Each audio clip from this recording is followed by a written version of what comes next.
भगवान श्री कृष्ण जब माता देवकी और पिता वसुदेव को कंस के चंगुल से छुड़ाने गए तब उनकी उम्र 14 वर्ष थी।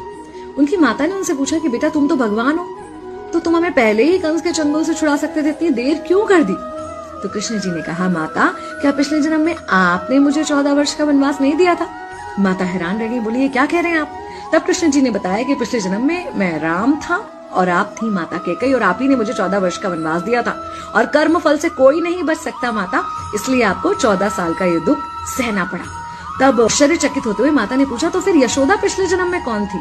कृष्ण जी ने बताया, वो थी माता कौशल्या, जो 14 साल तक अपने पुत्र से अलग रही थी। उन्होंने उस दुख को सहा था, इसलिए इस जन्म में 14 साल मैं उनके पास रहा और मेरे साथ रहने का माता और पुत्र के प्रेम का सुख उन्हें मिला।